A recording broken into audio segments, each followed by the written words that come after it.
Let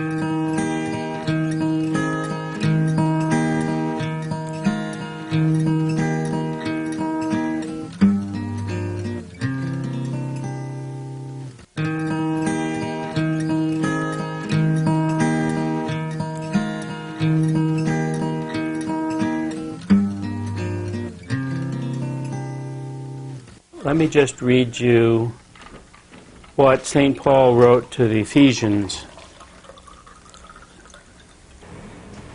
He wrote, "I pray that your inward eyes may be illumined, so that you may know in your body what is the hope to which you are called, and how vast the resources of power open to those who trust."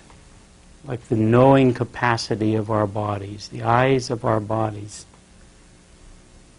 so that you may know, and that word know there is very clearly distinguished between head knowing and body knowing. In the Greek word, that's what is the hope to which you are called, and how vast the resources of power, of grace, life that are open to those who trust. And that text could be really the theme of seeing what the spirituality of focusing is all about. It's very well summed up in a number of different texts that Paul speaks of, because how do we know that hope, that resurrection, that possibility of being in touch with this continuing presence of God in the body that was with us as this man for a period of time? And he's constantly telling the Christians that it's in your own body that you will sense and feel that presence. We are living cells, conscious, capable of being conscious, of being connected to the whole body. And the blood and the lifeline and the life force of that body is part of our ability to be aware of that presence. But we can't do it if we're stuck from the chin on up here.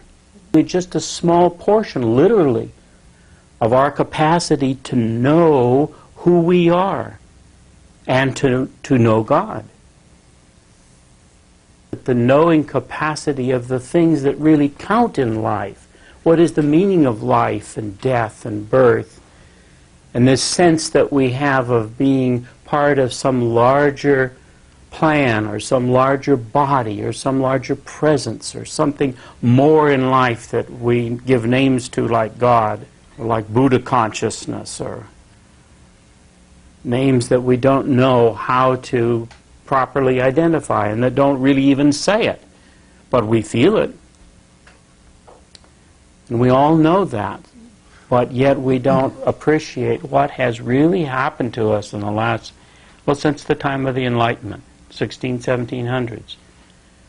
How we have been systematically placed layers and layers of what we call education and Western civilization, just like plastering an old house with all this stuff.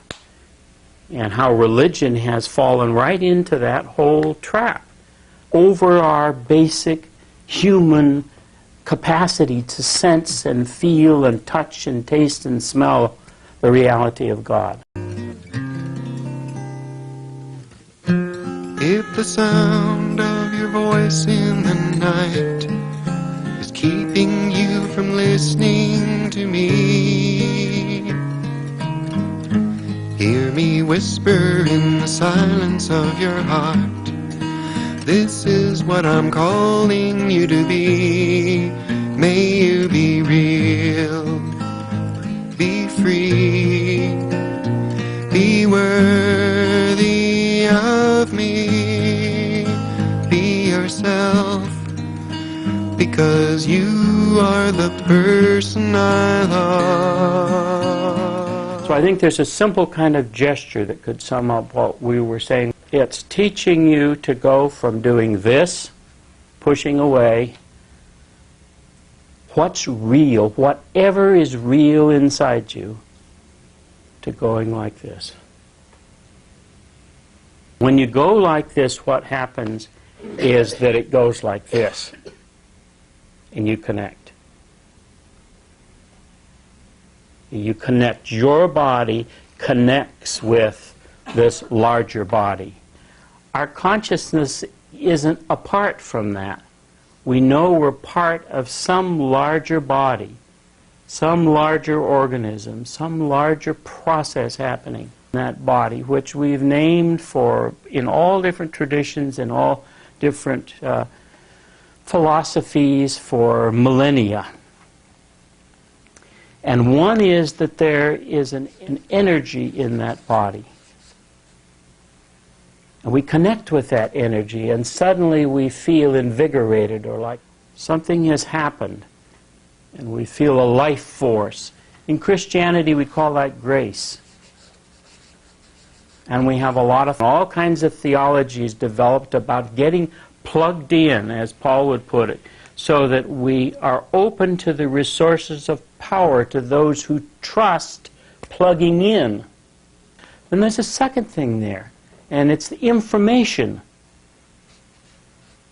There's a consciousness that comes to us of how we can live in harmony, of what the direction of life is about, of how when we destroy other people and the world around us, the environment around us, that we are destroying our own bodies because we're living cells of this kind of consciousness of the connection of all things that is the only way that we can have peace, the only way we can have an environmental movement that makes sense. It has to be part of the consciousness of human beings.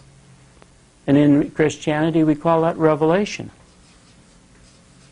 So we have names for it, and other religions have other names for those two resources that are there. And they're vital.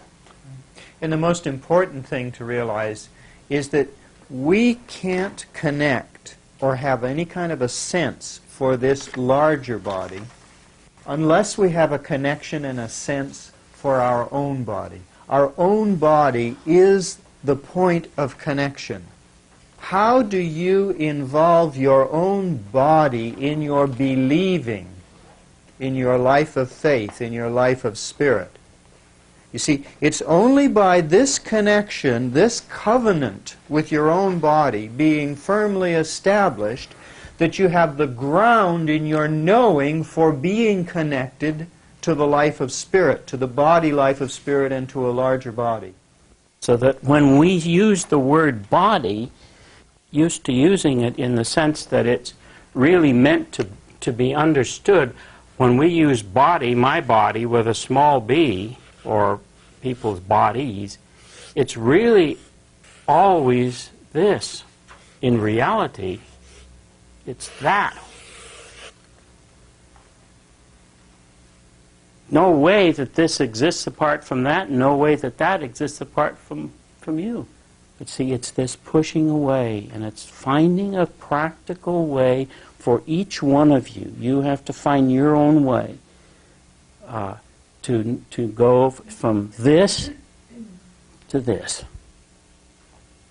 with all those things inside that come up, whether it's this week or next year, whatever, until that becomes for you just as natural as breathing in and breathing out.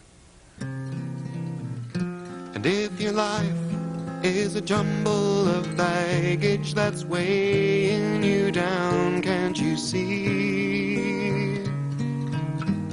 My yoke is easy, my burden is light, and this is what I'm calling you to be. May you be real, be free, be worthy of me. Be yourself, because you are the person I love.